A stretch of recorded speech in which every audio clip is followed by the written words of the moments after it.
the more present you can become, the higher quality decisions and choices you can make, because apparently they're everywhere. This present moment awareness, biochemically, the blood being saturated with air, oxygen, hydrogen, the universe, whole physiology, blending, harmonizing, merging, unifying with all that is through the breath consciously. The frequency of your state of being, even brainwave coherence, it's optimizing. The more saturated your blood can be with what we're calling air, and the more calm, present, and still you can be, the more opportunities that are higher quality will be available to you. So you're sitting, going the opposite direction of where most people think you're supposed to go to get things done. How do you make things happen? Your goals, objectives.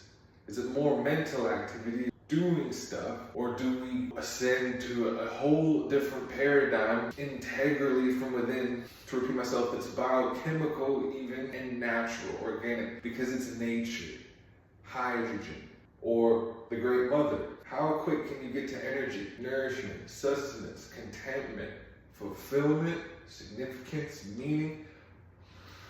Are you going to go outside of yourself, or is it this individuation process that Carl Jung's been talking about, being the arbitrator between so-called good and evil, becoming the true self, or whatever is becoming and never become? It's always because the eternal present moment. How could you judge if something's this or that if everything's always changing eternally? It's this ever-changing, non-changing thing that you can be aware of on metaphysical principle to go ahead and find more productive, profitable, effective worldviews, theories of everything. You get your own. I got my religion, you get your own religion. And that's a funny saying. It's fun to say that. It's fun to back people off. Like, hey, get your own religion. Get your own. This is mine here. And everyone ideally has their own. It could get you so far. Just like misery could be your first teacher, don't let it be your last. There's many different informational tools that we could invent for personal development or regulating ourselves, governing ourselves. Yes, the church and state. The church didn't come from the Bible came from the church. I've been connecting the transgenerational inheritance of the unconscious pain body, apparently, rationally, logically, of course. That's how it's always been happening. You look around, all this suppression of stress, suppression and repression of stress, this unconscious expression of projection. It's an ego projection game. There's religious inventions being weaponized. You see through the fear government, the institutions, how it's systematically designed, disidentifying from the spell, curse lifts. Now we're regulating the breathing manually. That's why I'm even at this point, I don't even have the gloves on. Gloves are off. Gloves are off. I'll cover the breathing session. Gonna do a little commentary. This is just a post-breathing session, a little after the game chat. Ideally, the clock didn't go off because it could have been twice the time. It's even more enjoyable, getting deeper into it, more expanded and finding pockets of discomfort, just wherever they're at, just feeling pressure in the body, working into it. So that's what the commentary will be about. Could have gone for 30 minutes, could go for an hour. Eventually, you look forward to your seating sessions. Want to be as here as possible to make the best, most ideal, optimal move. The enjoyment of inhabiting the vessel fully as the spirit, the embodiment, the self-expression here, getting close to the meaning of life. I'm pretty sure everything else is a byproduct, saying it's secondary. It's wherever your consciousness is at, the quality of it, that's going to determine the quality of all other experiences. So harping on the blood being decontaminated, the organs being clean, detox, working with the antiparasitics and the clarity, the calm, tranquility. You're finding it through years, maybe years, decades of cycles, your own patterns. You're just getting closer to really what the clarity and coherence where your true self is and the true nature of being. It makes sense at first that it is calm. Like your true nature is tranquility. It's like, oh yeah. And I'm saying you're finding this through time, through experiences, all these patterns. It makes more sense. Actually, this is really what I am. It's actually what I am. You see this and then you go back to the comfort foods. You relapse or regress It's all progress to the soul though, because whenever you starting to think about regressing, where's that point where it might even start to begin to enter your mind and you headed at the past? This requires the least amount of willpower, because if you start thinking about it, it's basically already happening, then you're in the grip of it happening, and you gotta make it through to the other side of this map. There's really 3 stages of habitual patterns of self-destruction and how to navigate your way out of it. It's that part where you haven't even started, you're about to start thinking about doing it. It's your moment. When you're in the grip of it happening, imagine stopping it.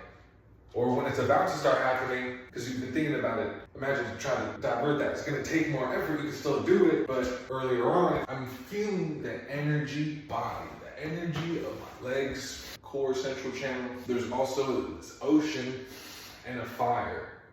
Apparently it's a dragon and a tiger. And Dynamo Jack, in the videos where he's setting newspaper on fire with his hands, getting people to basically convulse by putting electricity through acupuncture needles in his hands, stopping bullet pellets with his hands, put a plastic chopstick through a wood table. Everyone's like trying to do it. He's saying it's the yin and yang. You rub together and it creates energy. He's like, meditation every day. So he's saying, I read the part about the dragon and the tiger, then there's also the lower ocean and the fire, Kunlun and Li, or Kan and Li. You got water and fire, dragon and tiger, yin and yang, within the vessel here, so it's the lower pole and upper, and with your mind, you can put these, you literally put them together and it creates a form.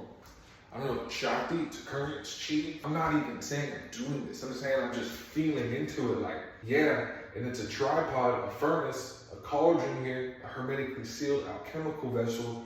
Got the 8 elixirs I mentioned in the last vid, or the recent vid. Just the 8 delicious juices. You know, you're just sitting on sweet lotus petals and you're in your consciousness, secreting just the dew, the nectar of your own tree. It's like hermetic, esoteric things, and then you're sitting the last breath of this session. I'll wrap this up. The last breath of the session, because damn, I was going there, and now I'm staying on the horse. Yeah, it's basically like the horse starts moving faster. I'm standing here on that inhale, the best breath. I'm increasing and decreasing the pressure in the internal chest cavity. I'm regulating the heartbeat. The whole nervous system's flushing. So the pineal gland and the pituitary, they're up here. I'm applying the techniques. Feels like some DMT, something's going on that last breath. It's euphoric. You might leave your body, pass out, hit the floor, or it's like a bull. It's literally like trying to ride a bull, low key. But it's a torus field apparently. It's an electromagnetic torus field that you're increasing the spin of, the frequency the consciousness is raising. It's what apparently looks like you're in the vortex, creating the pressure in your brain with the piezoelectric current and the calcite in the pituitary or pineal. There's a bio battery. So you release the pressure, some DMT comes out. That's what it seems like. Yeah, you do it the first time, and then sitting down, your seated practice just becomes incredible, and then you're standing up, walking, and everywhere you go, you're basically on this, now getting better at chewing gum and walking, texting and walking. At least being on the phone, talking and walking, it's easy to do that. Breathe and walk at all times, and then with the development, the cultivation of the self, there's always another level. Though I'll keep recording these spirit places, stretching. Inhale, it's like a balloon. And where is the most tight, uncomfortable area? Go into it with this pressure. Breathe into it with your attention. Exhale. 10, 15, 20 breaths in. Now you're way more clear, bioenergetically, somatically experiencing the discomfort. There's the first few breakthrough sessions, and then these are now set points. Like some people have coffee. Some people eat 3 meals a day. Strung out, living meal to meal. Well, if you knew it was aging you directly, like how much it's doing to the vessel, how connected are you? Where is the integrity mentally, spiritually, physically, with them all being in harmony? Or is someone more in a mental place, disconnected from the body, while the spirit's compromised? The food is a huge influence, a linchpin to the whole operation. That's why you go through fasting for the rapid personal transformation. Initially letting go of the major energy blocks and pockets of discomfort and stress. It's holding patterns in the body. We can just bypass the thinking mind through the physiology, somatic experiencing, even with the energy codes, what Sue Mortars talk about. You gotta lock in and look up. It's not like you're rolling your eyes back though. It is an engagement of your eyes and your frontal lobe. You're synchronizing the brain very methodically. Very methodically. So just you got everything you could have possibly wanted from this video. See you in the next one. Peace. Gloves are off. See that? Gloves are off.